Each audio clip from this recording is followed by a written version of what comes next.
Existe relação entre obesidade e infertilidade masculina? Esse e outros temas agora na nossa atualização semanal.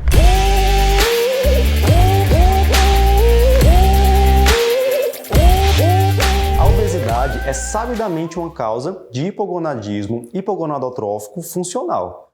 E nesses casos, o hipogonadismo reverte com a perda de peso. Obviamente, nesses casos de obesidade com hipogonadismo, a gente vai ter um prejuízo da função testicular, com consequente prejuízo da espermatogênese. No entanto, homens com obesidade, mesmo que não tenham hipogonadismo, podem apresentar oligospermia.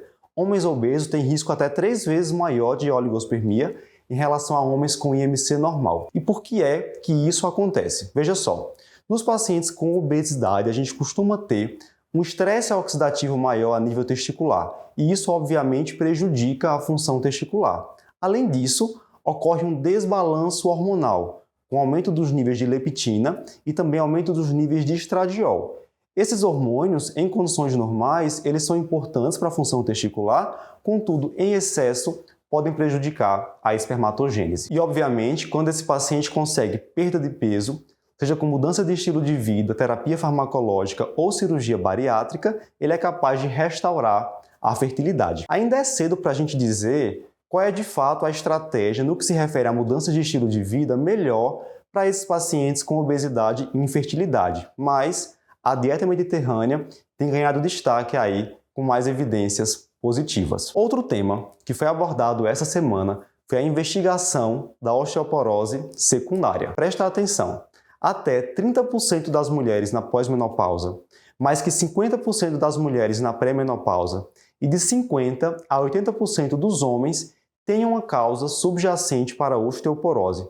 E por que é que a gente tem que ir atrás dessas causas subjacentes? Veja só, esses pacientes não vão ter uma boa resposta ao tratamento padrão da osteoporose, seja ele com terapia antirreabsortiva ou ainda com terapia anabólica. E claro, se a gente trata a causa subjacente, a gente pode já reverter a osteoporose sem necessidade de nenhum outro tratamento. Então, quais são os pacientes para os quais a gente vai ter que fazer esse rastreamento de causas secundárias? Basicamente, aqueles pacientes jovens, homens com menos de 50 anos, mulheres na pré-menopausa, e nesse caso o diagnóstico correto é baixa massa óssea, ou ainda osteoporose estabelecida se ele apresentar fratura.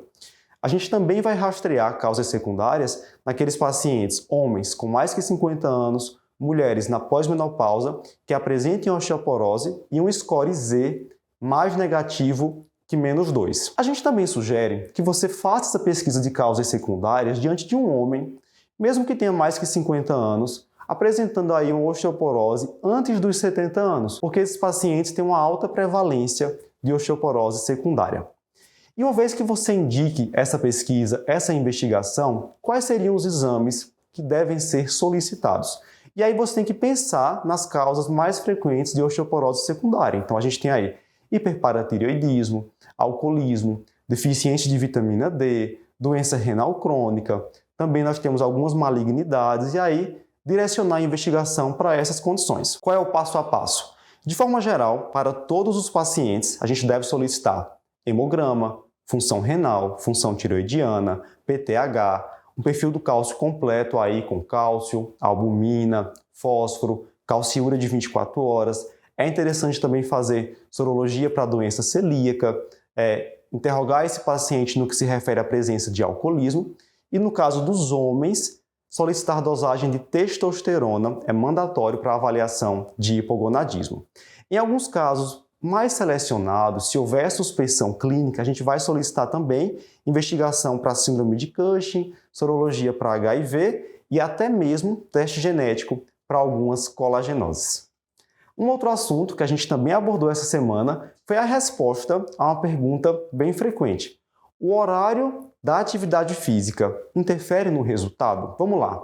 Um artigo recente que avaliou aí 56 participantes ao longo de 12 semanas trouxe algumas respostas. No caso das mulheres, o exercício físico matinal foi associado com a redução da adiposidade central, enquanto o exercício físico noturno levou a uma melhora do desempenho muscular.